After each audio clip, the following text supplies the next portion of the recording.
Bonjour à tous et bienvenue sur Afrique Sport pour cette matinale du vendredi 5 août 2022 que nous débutons avec l'équipe égyptienne d'Al Ahly. Une polémique de plus dans le championnat égyptien, remontée contre l'arbitrage suite au but refusé à Percy tôt lors du match de championnat de mercredi contre Farco, qui s'est soldé sur un score nul et vierge. Al Ahly a annoncé des décisions choc ce jeudi après avoir tenu son comité directeur en urgence. En colère contre la fédération égyptienne, le géant Kairote fait savoir qu'en signe de protestation, il alignera seulement des jeunes et des joueurs de retour de blessure lors des 6 dernières journées de championnat. Les Diables Rouges ont par ailleurs annoncé qu'ils boycotteront les compétitions de la Fédération égyptienne de football telles que la Coupe d'Égypte, la Supercoupe d'Égypte. Ils demandent enfin de limoger le comité d'arbitrage de l'EFA et de suspendre l'arbitre VAR du match contre Farco. Troisième avec 10 points de retard sur le rival et leader, le Zamalek, qui compte un match en plus. Al Ahly va avoir du mal à revenir dans la course au titre. Parlons de la CAN 2025. Selon Foot 224, le ministre guinéen des Sports a envoyé un message à tous ceux qui doutent encore de la capacité du pays à organiser la Coupe d'Afrique des Nations. Lansana Bea Diallo prévient que la Guinée ne donnera aucune chance à un autre pays de récupérer l'organisation de cette compétition, faisant allusion entre autres à l'Algérie et au Nigeria qui ont voulu se porter candidat à cette organisation. Voici ces mots. Nous sommes en train de préparer une candidature pour l'organisation conjointe du tournoi, à savoir la CAN 2025, avec la République du Bénin. Le ministre des Sports a donné son aval à cette candidature. Il est grand temps que le Nigeria accueille un tournoi international,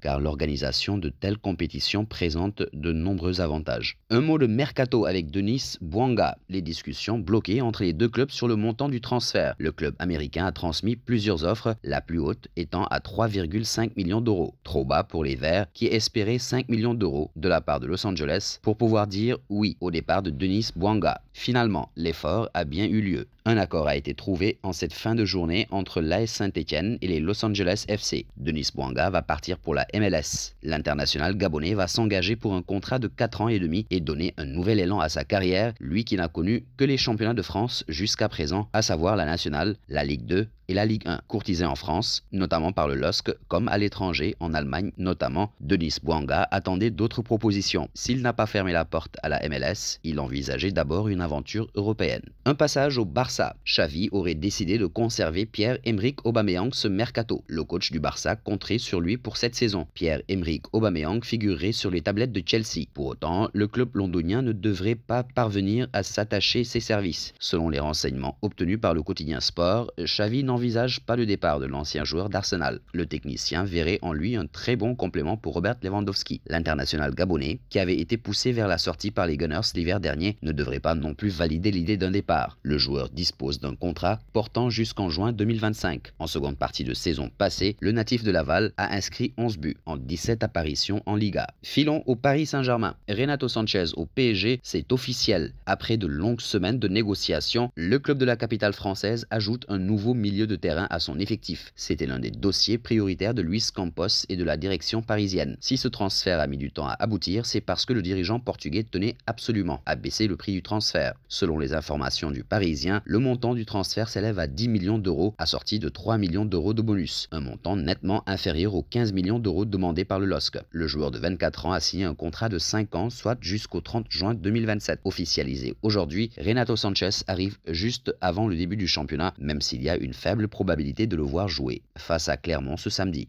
Et nous voici arrivés à l'instant quiz avec 3 indices pour connaître notre joueur mystère du jour. Premier indice, je suis un milieu de terrain de 22 ans évoluant en France. Deuxième indice, j'ai joué pour 2 clubs dont Sochaux.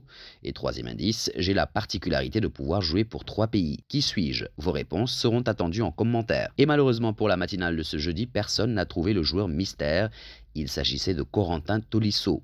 Il est un milieu de terrain de 28 ans qui n'a joué que pour 2 clubs en pro, Lyon et le Bayern Munich. En 2013, il a décroché son bac ES avec mention. Un dernier détour au PSG. Le mercato estival se termine dans moins d'un mois, le 1er septembre 2022 plus exactement à 23 h, ce qui laisse peu de temps au PSG pour dégraisser son effectif et se renforcer avec des joueurs de qualité. L'objectif de Paris est clair cette saison, faire partir tous ceux qui n'ont pas la bonne mentalité et qui n'apportent rien au club pour enfin décrocher la Ligue des Champions. Cette politique a été rudement mise en place par Luis Campos qui, pour le moment, peine à vendre les lofters du camp des loges. Christophe Galtier veut un groupe de 25 joueurs maximum avec quelques jeunes pour accompagner et on est pour le moment loin du compte. Le PSG est prévenu, pour se constituer son équipe de guerriers, il faut mettre à la porte beaucoup de joueurs. joueur. L'espoir est néanmoins toujours là, car le quotidien sportif le précise, Luis Campos est persuadé qu'avec la reprise des championnats européens plus tôt que d'habitude en raison de la Coupe du Monde, le mercato peut littéralement s'enflammer dans les derniers jours du mois d'août. Le PSG en a besoin et y croit très fortement. Dans le cas contraire, Paris échouerait dans sa mission dégraissage et pourrait également ne pas parvenir à se renforcer comme il le souhaitait en raison de ses lofters récalcitrants. Et nous arrivons au terme de cette matinale que nous bouclons avec la question du jour. Rester au Barça, est-ce une bonne idée pour Aubameyang? Vos réponses seront attendues en commentaire. En attendant, n'hésitez pas à vous abonner sur Afrique Sport pour ne rien manquer du football continental et international.